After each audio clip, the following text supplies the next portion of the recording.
Hello बच्चों, कैसे हो आप सब। मैं उम्मीद करता हूँ कि आप सभी लोग बहुत ही अच्छे होंगे और मन लगाकर पढ़ाई कर रहे होंगे। प्यारे बच्चों, आज के इस वीडियो में हम लोग दशमलव प्रसार के बारे में जानेंगे। पिछले वीडियो में हम लोगों ने प्रश्नावली 1.3 के प्रश्नों को हल किया था।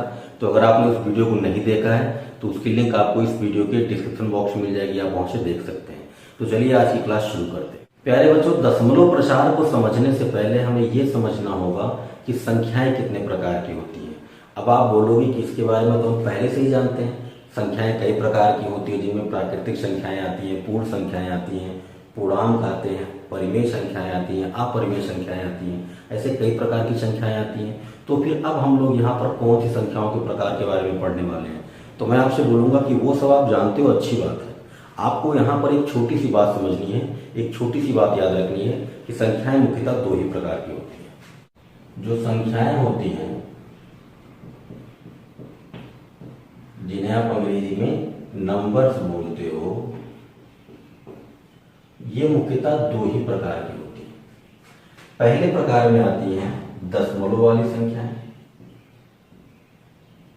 दशमलव वाली संख्याएं, और दूसरे प्रकार में आती हैं बिना दशमलव वाली संख्याएं।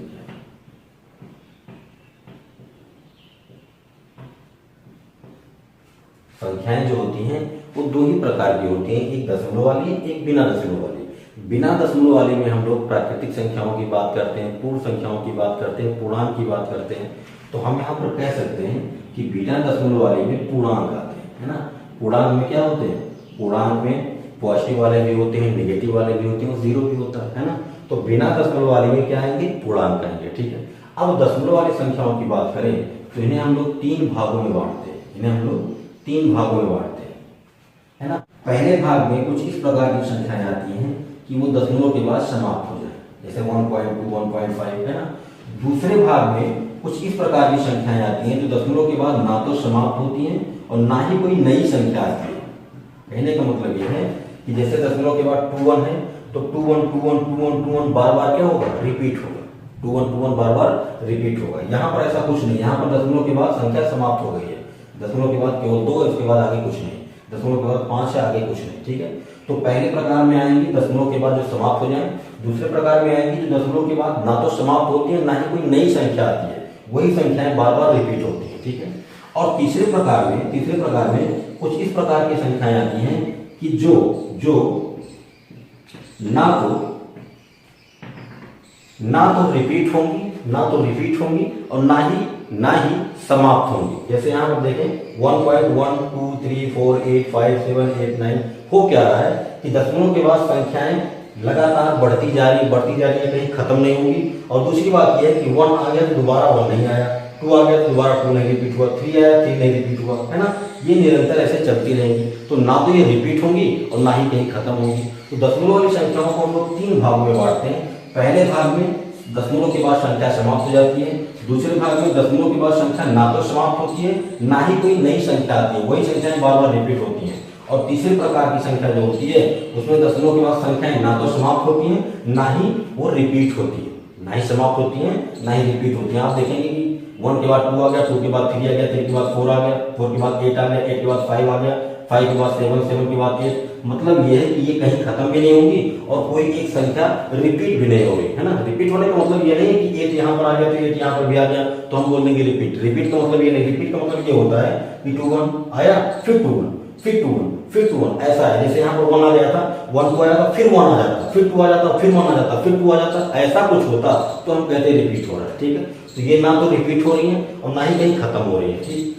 ये कहीं खत्म नहीं हो रही है लेकिन रिपीट हो रही है और ये समाप्त हो जा रही है, ठीक है। तो जब इस प्रकार की संख्याएं हमें मिलती हैं तब हम इन्हें बोलते हैं टर्मिनेटिंग। क्या बोलते हैं? टर्मिनेटिंग। अंग्रेजी में टर्मिनेटिंग बोलते हैं और हिंदी में बोलते हैं शांत। क्या बोलते हैं? शांत। जब इस प्रकार की संख्याएं हमें मिलती हैं तो हम बोलते हैं नॉन टर्मिनेटिंग।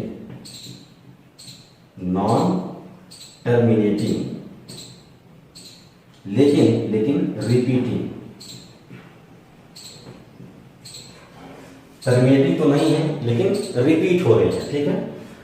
अगर मैं तीसरे प्रकार की बात करूं तो ये टर्मिनेट भी नहीं हो रही है। टर्मिनेट होने का मतलब दशमलव के बाद समाप्त हो जाना, दशमलव के बाद समाप्त हो जाना। ना तो ये समाप्त हो रही है ना ही ये समाप्त हो रही है, तो इनको हम क्या बोलेंगे? नॉन टर्मिनेटिंग, नॉन टर्मिनेटिंग और नॉन रिपीटिंग, है ना, रिपीट भी नहीं हो रही है तो बोल देते हैं नॉन रिपीटिंग। ठीक है, बात समझ में? दशमलव वाली संख्याएं 3 भागों में बढ़ जाती हैं। पहले भाग में टर्मिनेटिंग, जिसको हम लोग शांत बोलते हैं। दूसरे भाग में आती है नॉन टर्मिनेटिंग, जिसको हम लोग बोलते हैं अशांत, अशांत लेकिन रिपीटिंग है तो इसको बोलेंगे आवर्ती, हिंदी में बोलते हैं इसको आवर्ती। ठीक है, तो पहले प्रकार में शांत वाली संख्या है, दूसरे प्रकार में अशांत आवर्ती संख्या है, और तीसरे वाले में होती है अशांत, है ना, और परिवर्ती संख्या है, अशांत और परिवर्ती संख्या है। देखो भाई यहाँ पर नॉन रिपीटिंग है ना, तो नॉन रिपीटिंग का मतलब क्या? ये आवर्ती नहीं है ना, आवर्ती ना होने का मतलब परिवर्ती है ना, बार बार चेंज हो रही है। ठीक है, तो देखो ये जो नॉन रिपीटिंग और नॉन टर्मिनेटिंग होती है ना, इनको हम लोग बोलते हैं इर्रेशनल नंबर। क्या बोलते हैं? इर्रेशनल नंबर, जिन्हें हम लोग हिंदी में क्या बोलते हैं? हिंदी में अपरिमेय संख्याएं बोलते हैं, हिंदी में अपरिमेय संख्याएं बोलते हैं। जब कोई दशमलव वाली संख्या ना तो टर्मिनेट हो रही हो, मतलब ना तो कहीं खत्म हो रही हो, और ना ही रिपीट हो रही हो, तब उसे हम लोग क्या बोलेंगे? अपरिमेय संख्या बोलेंगे, यानी इर्रेशनल नंबर बोलेंगे। और जब कोई भी दशमलव वाली संख्या या तो टर्मिनेटिंग हो या फिर नॉन टर्मिनेटिंग रिपीटिंग हो, मतलब ये या तो खत्म हो जाए या तो फिर खत्म ना हो लेकिन बार बार संख्याएं रिपीट हो, तब इन्हें हम बोलेंगे क्या? Rational number. क्या बोलेंगे? रेशनल नंबर, जिन्हें हम लोग हिंदी में क्या बोलते हैं? परिमेय संख्या। ठीक है, तो अब हम लोग आगे 2 प्रकार के दशमलव प्रसार के बारे में बात करेंगे। पहले प्रकार में क्या आएगा? टर्मिनेटिंग, और दूसरे प्रकार में आएगा नॉन टर्मिनेटिंग रिपीटिंग। अच्छा, एक बात और, यह है क्या? ये तो रेशनल नंबर्स हैं, यानी परिमेय संख्या है, और आप अच्छे तरीके से जानते हो कि आप परिमेय संख्याओं को p बटा q के रूप में लिखते हो। यहाँ पर एक कंडीशन होती है कि q 0 नहीं होना चाहिए, तो आपको कोई भी परिमेय संख्या p बटा q के रूप में दी जाएगी, और आपको करना क्या होगा? आपको ये पता करना होगा ये परिमेय संख्या टर्मिनेटिंग है कि नहीं, नॉन टर्मिनेटिंग रिपीटिंग है कि नहीं, आपको यही पता करना है। तो इसको पता करने में कौन सी बड़ी बात है? आप बोलोगे ये तो बहुत आसान है भाई। मान लो हमें कोई भी परिमेय संख्या ऐसे दे दी गई, मान लो 3/15 दे दिया गया है, ये परिमेय संख्या है, p बटा q के रूप में लिखा गया है। अब आपको ये पता करना है कि ये टर्मिनेटिंग है कि नहीं, ये नॉन टर्मिनेटिंग रिपीटिंग है कि नहीं। तो आप बोलोगे इसमें कोई बड़ी बात नहीं है, हम लोग क्या करेंगे? 3 में 15 से भाग कर देते हैं, है ना। 3/15 क्या मतलब है? 3 में आप 15 से भाग कर लो, और आप क्या बोलोगे? आप बोलोगे एक दशमलव लगाया, 0 हो गया, 15 गुना 30 हो गया, है ना, और ये गया कट भैया। 3/15 का मान क्या है? 0.2। इसका मतलब दशमलव के बाद ये संख्या समाप्त हो जाती है, दशमलव के बाद ये प्रसार समाप्त हो जाता है, तो ये क्या है? टर्मिनेटिंग। लेकिन भाई मेरे, यहाँ पर आपको भाग विधि से नहीं करना है, हम लोग लॉग डिवीजन मेथड अप्लाई नहीं करेंगे, वो तो हम लोग क्लास 9 में पढ़े थे। यहाँ पर हम एक दूसरे मेथड से करने वाले हैं, एक दूसरे तरीके से हम लोग पता करेंगे कि हमारे जो रेशनल नंबर है वो टर्मिनेटिंग है कि नहीं, नॉन टर्मिनेटिंग रिपीटिंग है कि नहीं, है ना। तो उस मेथड को अप्लाई करने से पहले, उस मेथड को सीखने से पहले हमें 2 थ्योरम सीखने होंगे, 2 प्रमेय समझने होंगे। तो देखते हैं, तो बात करते हैं पहले थ्योरम की। पहला थ्योरम कह रहा है कि मान लीजिए कि x = p बटा q एक परिमेय संख्या है जहां q कभी भी शून्य नहीं हो सकता। यदि q का अभाज्य गुणनखंड 2 के पावर n 5 के पावर m के रूप का है, तब x का दशमलव प्रसार शांत होगा, यानी टर्मिनेटिंग होगा, जहां m और n ऋणात्मक पूर्णांक है। ऋणात्मक पूर्णांक होने का मतलब है कि इसमें आप ऋणात्मक संख्याओं को नहीं लेंगे, 0 को लेंगे या फिर धनात्मक संख्याओं को लेंगे। मतलब यह है कि m और n का मान हम या तो 0 ले सकते हैं, या तो 1 ले सकते हैं, या तो 2 ले सकते हैं, या तो 3 ले सकते हैं, या तो 4 ले सकते हैं, या तो 5 ले सकते हैं, डैश डैश, है ना, ऐसे कुछ भी ले सकते हैं। बट इसमें क्या होगा? निगेटिव नंबर हमें नहीं लेना है ना। अगर हम ध्यान से देखें तो ये है क्या? बेसिकली ये है क्या? ये पूर्ण संख्याएं, होल नंबर्स है। होल नंबर्स में क्या होते हैं? 0 होता है और नेचुरल नंबर होता है ना। तो 0 से लेकर आप 1 2 3 4 5 कहां तक, इनफाइनाइट तक कुछ भी ले सकते हैं, बस इसमें ऋणात्मक संख्याएं नहीं लेनी है। सीधी सी बात हम बोल सकते हैं कि हमें पूर्ण संख्याओं को लेना है, ठीक है। अब इस थ्योरम का एक एक लाइन हम लोग समझते हैं। पहली लाइन में बोल रहा है कि x इक्वल टू पी बटा क्यू एक परिमेय संख्या है, ठीक है। क्यू कभी भी शून्य नहीं हो सकता, ये बात हम लोग अच्छी तरीके से जानते हैं कि कभी भी अंश बटा हर में हर यानी क्यू शून्य नहीं हो सकता, ठीक है। आगे कह रहा है कि यदि क्यू का अभाज्य गुणनखंड, यदि हर का अभाज्य गुणनखंड 2 की घात m और 5 की घात m के रूप का आ जाता है, तब जो भी परिमेय संख्या हमें दी जाएगी वो क्या होगी, शांत होगी यानी टर्मिनेटिंग होगी। अब इसे हम लोग एक एग्जाम्पल से समझते हैं। जैसे मान लीजिए आपको एक परिमेय संख्या दी गई है 3/20, ठीक है। आपको ये चेक करना है कि ये टर्मिनेटिंग है कि नहीं। तो आप क्या करोगे, आप कहोगे सीधा सा काम है 3 में 20 से भाग कर देते हैं, है ना, पता चल जाएगा कि दशमलव के बाद संख्याएं खत्म होगी कि नहीं खत्म होगी। तो आप कर दोगे, आप कहोगे यहाँ पर दशमलव लगाया, 0 बढ़ाया, 20 से कम 20, यहाँ पर 10 बचा, एक 0 और लगाया, 20 पंचे 100, है ना, ये हो गया खत्म।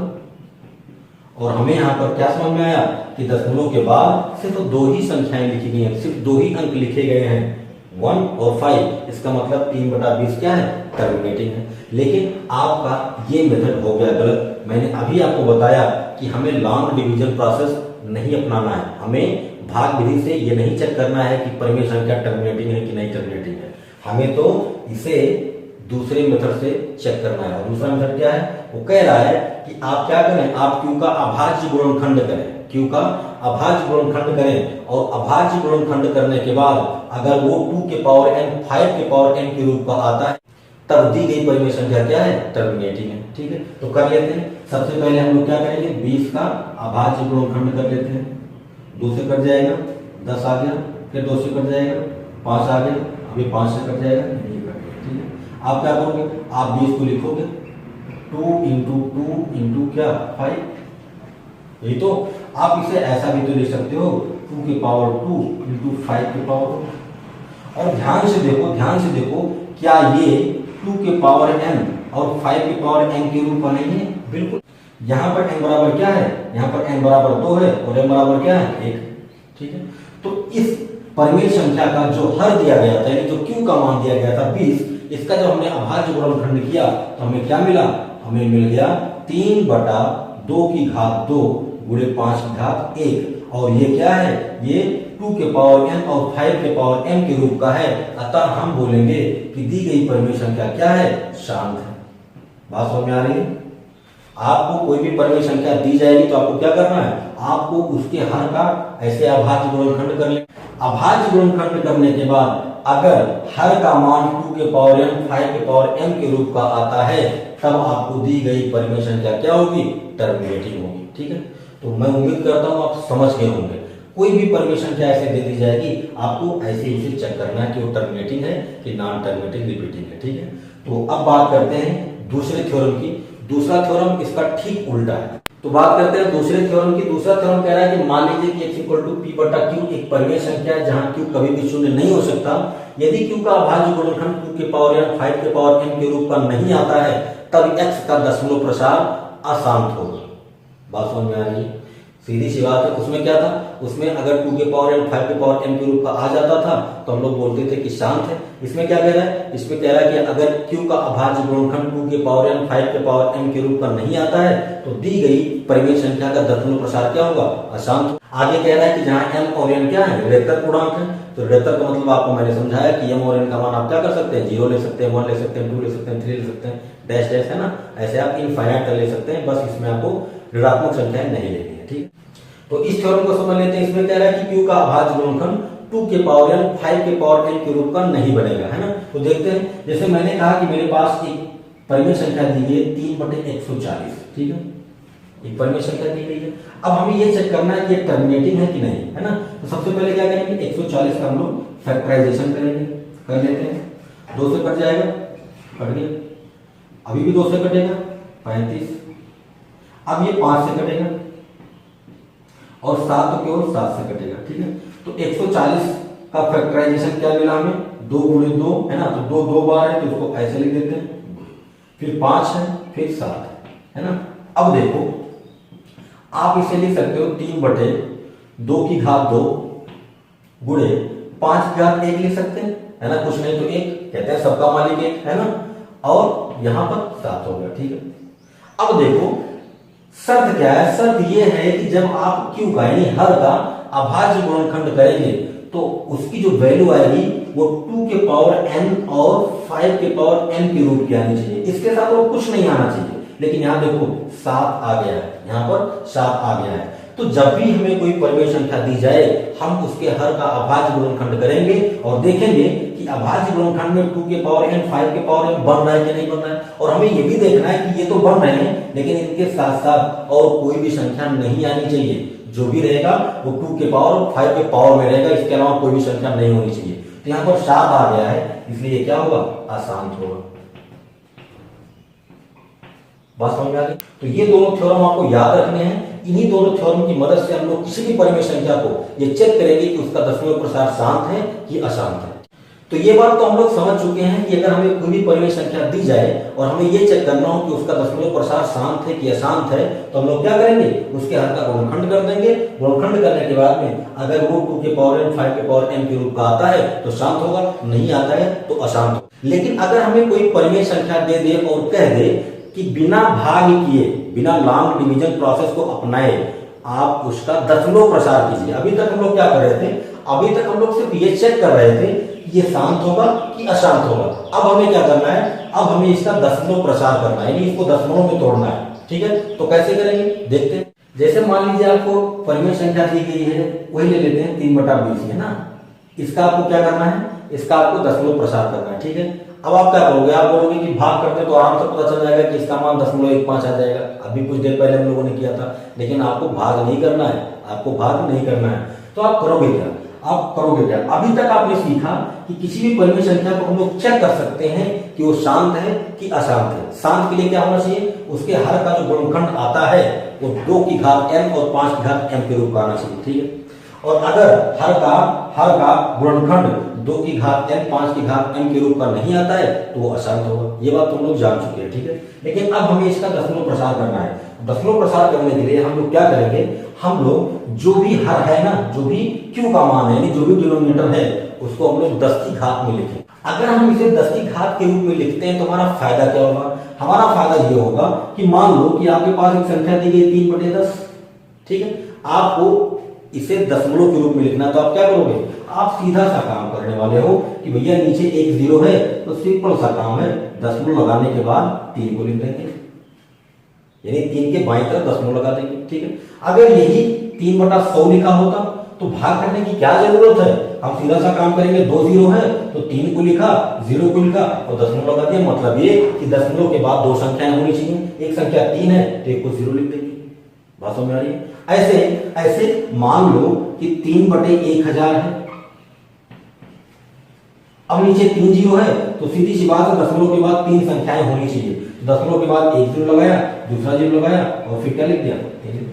हो गया। तो इसीलिए हम लोग हर को 10 की घात के रूप में लिखेंगे ताकि उन्हें आसानी से हम दशमलव में परिवर्तित कर सकें। तो यहाँ पर हमें एक बात और समझ लेनी है कि जो 3/10, 3/100, 3/1000 लिखा है इसे हम लोग ऐसा भी तो लिख सकते हैं 3/10 की घात 1, 3/10 की घात 2, है ना, 3/10 की घात 3। 10 की घात 2 का मतलब क्या? 100। 10 की घात 3 का मतलब क्या? 1000। तो ये जो हमें परिमेय संख्याएं दी गई थी हमने क्या किया? इनके हर को 10 की घात के रूप में लिख दिया। और 10 की घात के रूप में लिखने से फायदा क्या हुआ? हम इसे आसानी से दशमलव में परिवर्तित कर लेंगे, है ना। तो इसीलिए जो भी परिमेय संख्या आपको दी जाएगी आपको क्या करना है? उसके हर को, उसके डिनोमिनेटर को 10 की घात के रूप में लिखना होगा। अगर आप उसे 10 की घात के रूप में लिख ले गए तो आप उसे आसानी से दशमलव रूप में परिवर्तित कर सकते हैं। ठीक है, तो देखते हैं। अभी आपने कुछ देर पहले 20 का गुणनखंड किया था और आपको क्या मिला था? 2 की घात 2 गुणे 5 की घात 1 मिला था। ठीक, अब ये नीचे 10 की घात रूप में कब आएगा? भाई देख लो 2 के पावर 2 है, अगर 5 के पावर 2 हो जाए तो इसे हम लोग क्या कर सकते हैं? इसे हम लोग ऐसा लिख सकते हैं 2 × 5 के पावर 2। दोनों का घात समान है ना, दोनों का अंतर गुणा करके और दोनों पर घात लगा सकते हैं। और अब ये क्या हो गया? 5 × 10, 10 की घात 2 हो गया आराम से। ठीक है, तो क्या करेंगे? यहाँ पर देखो 5 की घात 1 है, एक 5 की कमी है, तो ये आप कर सकते हो। क्या कर सकते हो? नीचे एक 5 से गुणा कर दो, ऊपर भी एक 5 से गुणा कर दो। इतना तो हम कर सकते हैं ना भाई, जितने से नीचे गुणा किया उतने से ऊपर गुणा कर दो, कोई फर्क नहीं पड़ेगा संख्या पर। ठीक है, अब देखो ऊपर क्या हो गया 5 या 15 और नीचे क्या हो गया 2 की घात 2 गुणे एक 5 यहां पर एक 5 यहां पर, तो क्या हो जाएगा 5 की घात 2। ठीक है, हो गया। अब देखो इसे आप क्या लिख सकते हो, इसे आप लिख सकते हो 15/2 गुणे 5 की घात 2, एक साथ लिख दिया। ठीक है, अब ये 5 गुना 10 हो गया, तो आप लिख सकते हो 15/10 की घात 2, और 10 की घात 2 का मतलब क्या है 100। अभी हम लोगों ने किया ना 10 की घात 2 का मतलब 100। अब बताओ नीचे कितना जीरो, 2 जीरो, इसका मतलब यह है कि दशमलव के बाद 2 संख्याएं होनी चाहिए। तो 1 5 तो ऑलरेडी है, आपको क्या करना है दशमलव लगाओ और 1 5 को लिख दो, सिंपल सा काम हुआ। 3/20 को हम लोगों ने क्या कर दिया दशमलव रूप में परिवर्तित कर दिया बिना भाग किए। ठीक है, बिना भाग किए, बस हमें। तो ऐसे ही कोई भी परिमेय संख्या आपको दी जाएगी, आपको क्या करना है, आपको उसके हर को 10 की घात के रूप में लिखना होगा। अगर आप उसके हर को 10 की घात के रूप में लिख ले गए तो बहुत ही आराम से आप उसे दशमलव रूप में परिवर्तित कर सकते हैं। ठीक है, तो पहली बात तो 3/20 क्या था, शांत था, टर्मिनेटिंग था। क्यों, क्योंकि दशमलव के बाद सिर्फ 2 ही अंक है, इसके बाद एक खत्म हो गया। ठीक है, दूसरी बात जब इसका हमने प्रसार किया तो क्या मिला 0.15 मिला। ठीक है, तो कोई भी परिमेय संख्या अगर आपको दी जाती है तो आपको चेक करने के लिए क्या करना होगा, उसके हर का गुणनखंड करना होगा। अगर उसके हर का गुणनखंड 2 की घात n 5 की घात n के रूप में आता है तो वो क्या है टर्मिनेटिंग यानी शांत है, और अगर नहीं आता है तो वो नॉन टर्मिनेटिंग यानी अशांत है। ठीक है, उसके बाद अगर आपको उसका दशमलव प्रसार करना है, उसको दशमलव रूप में लिखना है, तो आप क्या करोगे उसके हर को 10 की घात के रूप में लिख दोगे। अगर आप ऐसा कर लेंगे तो बहुत ही आराम से आप दशमलव रूप में उसे लिख सकते हैं। ठीक है, तो मैं उम्मीद करता हूं कि आपको ये बात अच्छी तरीके से समझ में आ गई होगी कि अगर आपको कोई भी परिमेय संख्या दी जाए तो उसका आप दशमलव प्रसार कैसे करेंगे और उसे शांत और अशांत कैसे चेक करेंगे। ये सारी बातें आपको याद रहनी चाहिए, क्योंकि हम लोग जब एक्सरसाइज 1.4 के क्वेश्चन सॉल्व करेंगे तो इन्हीं सारी जानकारियों की हमें जरूरत पड़ेगी। ठीक है, तो मैं उम्मीद करता हूं कि आपको वीडियो पसंद आया होगा। अगर आपको वीडियो पसंद आया तो लाइक कीजिए, ज्यादा से ज्यादा शेयर कीजिए, और अगर अभी तक आपने मेरा चैनल सब्सक्राइब नहीं किया है तो प्लीज चैनल को सब्सक्राइब करें, घंटी वाली बटन को दबाएं और ऑल पर क्लिक कर दें, ताकि जैसे मैं कोई वीडियो अपलोड करूं उसकी सूचना आपको तुरंत मिल जाए। ठीक है, मिलते हैं नेक्स्ट क्लास में नेक्स्ट टॉपिक के साथ, तब तक के लिए थैंक यू फॉर वॉचिंग।